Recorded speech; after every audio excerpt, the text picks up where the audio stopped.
Merci. Merci, Monsieur le Président, Monsieur le Ministre. Alors, membre de la Commission des Affaires culturelles et d'éducation, l'usage de l'intelligence artificielle dans l'éducation est un sujet qui me tient particulièrement à cœur. Alors, également enseignante, je mesure au quotidien l'ampleur des changements qui s'opèrent non seulement dans les méthodes d'apprentissage mises en œuvre par les enseignants, mais aussi en matière d'utilisation par les étudiants et les élèves. Et ce que je note, c'est que ces appropriations par chacun de ces deux publics sont plus ou moins maîtrisées, avec les lacunes en termes d'efficience sur les résultats obtenus. Alors oui, j'en suis convaincue, le monde de l'éducation doit saisir l'opportunité que lui offre l'IA, mais le risque est qu'enseignants comme élèves s'appuient trop sur ces outils et n'utilisent plus leur propre créativité et imagination.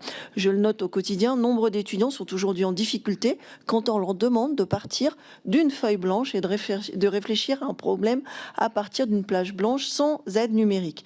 Et c'est bien là le rôle de l'enseignement en présentiel, d'aller stimuler l'étudiant pour l'aider à penser par lui-même. Alors, comment faire en sorte que l'usage de l'IA soit source de progrès en matière d'apprentissage sans mettre en danger la capacité de nos jeunes à faire preuve d'un esprit critique et de synthèse? Et comment généraliser l'usage d'un outil de détection de plagiat permettant aux enseignants d'identifier si un texte soumis par un étudiant a été rédigé avec l'aide d'une IA? Je vous remercie. Merci Madame la députée. Je réfléchissais à, encore une fois, une expérience d'enseignant confronté à des choses qui ressemblaient de très près à des plagiats et les difficultés à résoudre ce genre de problème. Je pense que vous posez une question fondamentale et très profonde qui était portée à ma connaissance dans un livre dont je recommande ou pas la lecture à chacun ici, qui est un livre du philosophe Gaspard Koenig, que vous connaissez tous, qui s'appelle La fin de l'individu. Je pense que le titre est assez éclairant.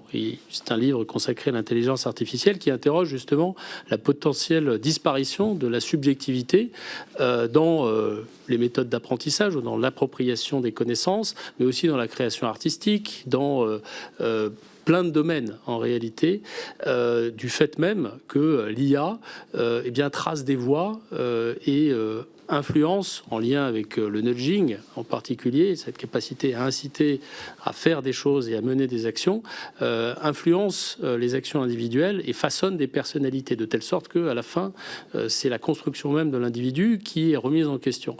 Donc tout ça est évidemment vertigineux et il faut s'en prémunir. Je vais être franc, je n'ai pas de réponse définitive à votre question et je pense qu'il faut organiser le débat à la fois démocratique, scientifique, peut-être philosophique autour de ces questions.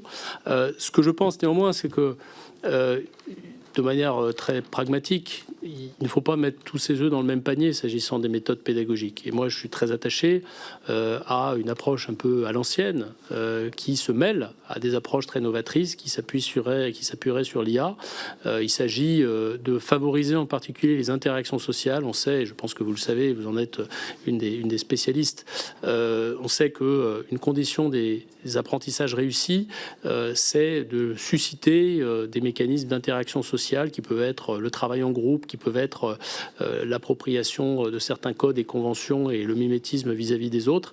Et je pense que c'est à ça qu'il faut associer l'IA et évidemment ne pas se laisser guider uniquement par des algorithmes. Je vous remercie.